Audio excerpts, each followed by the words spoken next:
बयान दिया है। इससे पहले भी आपको बता दें कि वो लगातार इसी तरीके के बयान पहले भी दे चुके हैं। रेप होना ही है तो लेटो और मजे लो, इस तरीके की टिप्पणी की गई है कांग्रेस के एमएलए की ओर से। कर्नाटक विधानसभा में शर्मनाक बयान जारी किया गया है कांग्रेस पार्टी के एमएलए की तरफ से, जिसके बाद लगातार अब हंगामा खड़ा हुआ और इस सोच पर सवाल उठ रहे हैं कि ये मानसिक दिवालियापन दिखाता है इस तरीके की बयानबाजी।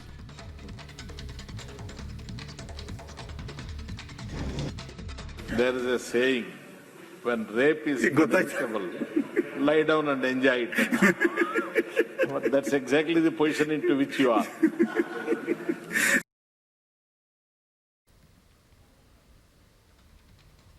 There is a saying, when rape is inevitable, lie down and enjoy it. But that's exactly the position into which you are.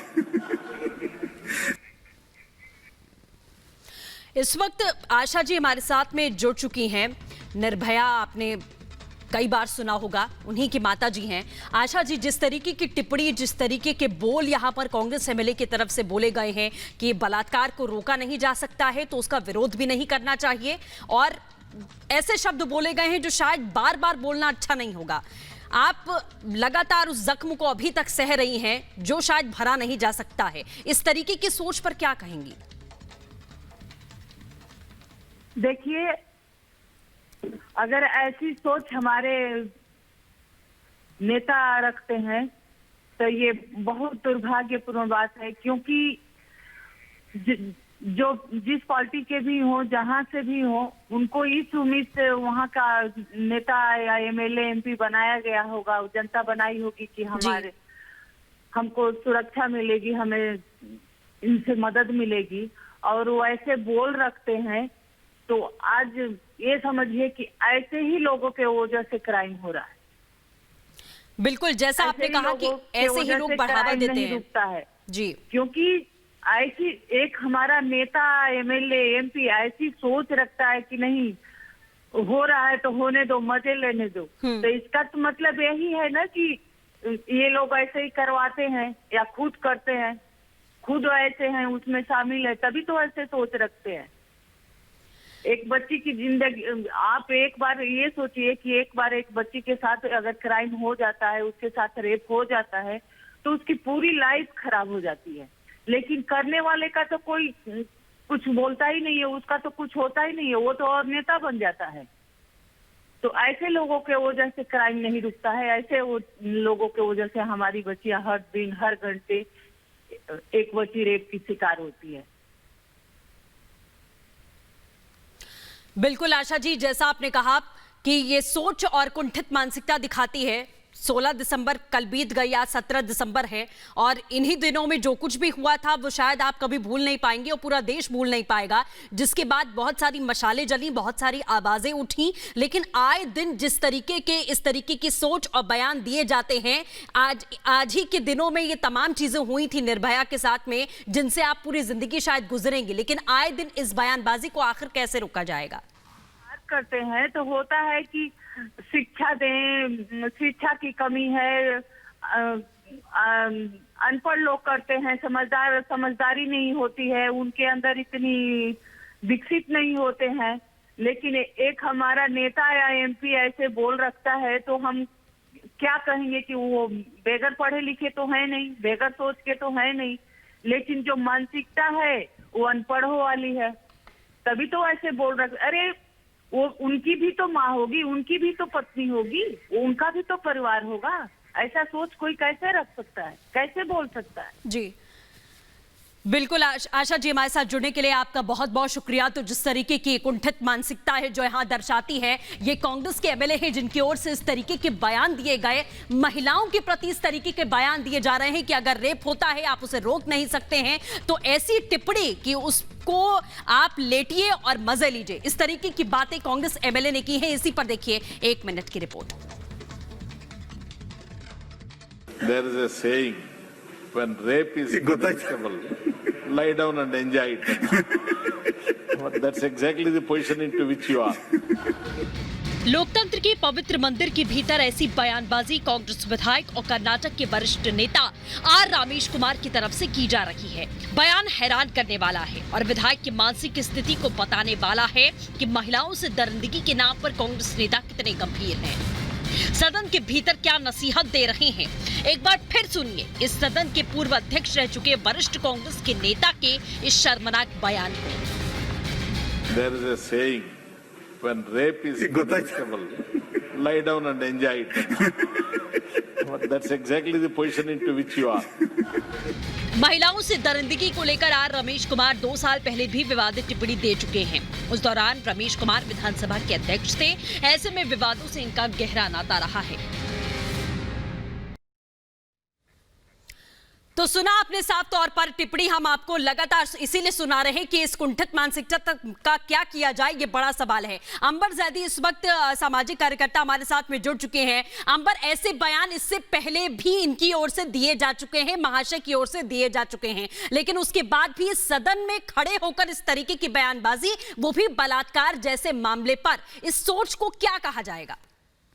देखिए, इस सोच को बेगैरती कहा जाएगा, क्योंकि ये कोई पहली बार नहीं है। यही पहले भी ऐसा बयान दे चुके हैं और ये अकेले नहीं है। कांग्रेस के नेताओं की इश्कबाजी और उनके चर्चे बार बार होते रहते हैं। उनकी जो महिला नेता है उनके साथ वो किस तरह का दुर्व्यवहार करते हैं, ये भी लगातार चर्चा में बना रहता है। प्रियंका चतुर्वेदी का केस हम सबको याद है कि उनके साथ बड़ी दुर्घटना होते होते रह गई।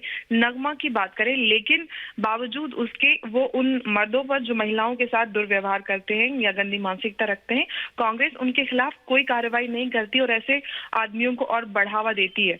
मैं ऐसी कितनी सारी महिलाओं को जानती हूँ जिनके साथ दुर्व्यवहार हुआ है और उनकी सुनवाई नहीं हुई। आला कमान उनकी बात नहीं सुनता, महिलाओं की बात ही नहीं सुनता। दूसरी तरफ प्रियंका गांधी लड़की हूँ, लड़ सकती हूँ का नारा लगाती है यूपी में। वो कौन लड़कियां हैं? यूपी में 403 सीटें हैं और 160, जो 40% की वो बात करें तो 160 सीटें महिलाओं की हो जाती हैं। वो कौन सी सीट है जिन पे वो महिलाओं को ये टिकट देकर उतारेंगी? अगर यूपी में आप प्रीति तिवारी, शबाना खंडेलवाल, ऐसी कितनी महिलाएं हैं जिन्होंने दुर्व्यवहार के चलते कांग्रेस को छोड़ा है, लेकिन कांग्रेस कभी भी महिलाओं के अधिकारों का समर्थन ही नहीं करती। सिर्फ नारेबाजी में या दिखावेबाजी से काम नहीं चलता है। आप जब तक महिलाओं के अधिकारों के बात नहीं करेंगे, उनकी बात नहीं सुनेंगे, आप अपनी ही पार्टी की महिलाओं के अधिकारों की सुरक्षा नहीं कर सकते, तो और आप देश की महिलाओं को कौन सी सुरक्षा दे सकते हैं?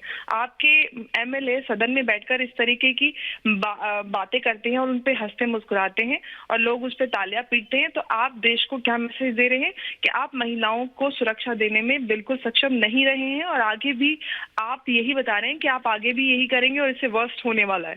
तो देश की जनता देख रही है और समझ रही है कि ऐसे लोग जो महिलाओं को सम्मान नहीं दे सकते, तो उनको इस देश में राज करने का या कोई ऐसा राजनीति करने का तो बिल्कुल अधिकार नहीं है और बिल्कुल उनको इमीडिएट इफेक्ट के साथ आर रमेश को पार्टी से निकालना चाहिए और जो वो पद है उससे बिल्कुल हटा देना चाहिए। जो महिलाओं का सम्मान नहीं कर सकते वो किसी भी सम्मान के लायक नहीं है। बिल्कुल, और जिस तरीके से आपने कहा कि आखिरकार आला कमान की ओर से कांग्रेस का स्टैंड इस पर क्या होगा, क्या इस पर अब राहुल गांधी और प्रियंका गांधी चुप्पी बांधकर बैठे रहेंगे? ऐसे लगातार वो पहुंचते रहते हैं, तमाम मुद्दों पर अपनी आवाज बुलंद करती हैं प्रियंका गांधी, लेकिन इस पर क्या कहेंगी, ये बड़ा सवाल है। फिलहाल हमारे साथ जुड़ने के लिए बहुत शुक्रिया।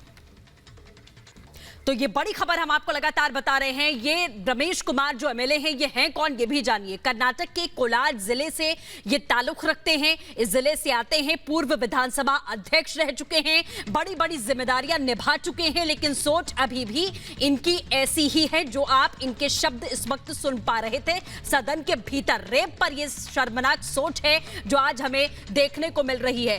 क्या शब्द इन्होंने इस्तेमाल किए हैं वो आप यहां देख सकते हैं। बार बार उन शब्दों को दोहराना भी ठीक नहीं लगता, क्योंकि जिस तरीके के शब्द, जिस तरीके की विचारधारा और सोच ये लगातार इनकी है। रूपा गांगुली जी इस वक्त हमारे साथ में जुड़ चुकी हैं। रूपा जी, जिस तरीके की बयानबाजी कांग्रेस पार्टी के एमएलए की ओर से दी गई है, प्रियंका गांधी अब भी चुप हैं, राहुल गांधी अब भी चुप हैं, महिला मोर्चा के लिए सबसे ज्यादा काम करने वाले और सबसे ज्यादा बातें करने वाले लोग क्या एक्शन लेंगे आखिरकार इस पर? समझ में नहीं आता कि इस तरह की भाषा प्रयोग और वो भी असेंबली में और मजाक उड़ाया जा रहा है। ये तो हंस रहे हैं सब लोग। मतलब ये तो बहुत ही शर्मनाक बातें हैं क्या बोला जाए, बोलिए तो जरा इसके बारे में। ये एक प्रॉवर्ब है, ये कहा जाता है अंग्रेजी में, लेकिन ये हमारे देश में ये सब आज तो नहीं ये सब होना चाहिए। ऐसे इस तरह से बातें नहीं करनी चाहिए लोगों को। इनके ऊपर जनता भरोसा करते है, सम्मान करते हैं, जिनका जितना भी संख्या क्यों ना हो जाए, लेकिन उनकी जिम्मेदारी बनी रहती है ना कि देश की जनता 2 हो 4 हो, उनको वोट देकर जिताए हैं, असेंबली इसमें भेजे हैं, तो बहुत शर्मनाक बात है। क्या बोल सकते हो इसके बारे में। बिल्कुल रूपा जी, हमारे साथ जुड़ने के लिए बहुत शुक्रिया। तो जाहिर तौर पर शर्मनाक है, शब्द नहीं है इस पर टिप्पणी करने के लिए कि जिस तरीके की बयानबाजी इतने सम्मानित तो पढ़े लिखे लोग यहां पर कर रहे हैं, उस पर आखिरकार क्या जवाब दिया जाए। इस वक्त की एक और बड़ी खबर आपको बता दें, कांग्रेस एमएलए ने अपने बयान पर माफी मांगी है। एमएलए केआर रमेश ने बयान पर माफी मांगी है। रेप पर जिस तरीके से सदन में शर्मनाक बयान दिया गया था, उस बयान पर अब माफी मांगते हुए नजर आए हैं। विधानसभा के भीतर यह विवादित बयान दिया गया था और सभी ठहाके लगाकर हंसते हुए नजर आ रहे थे।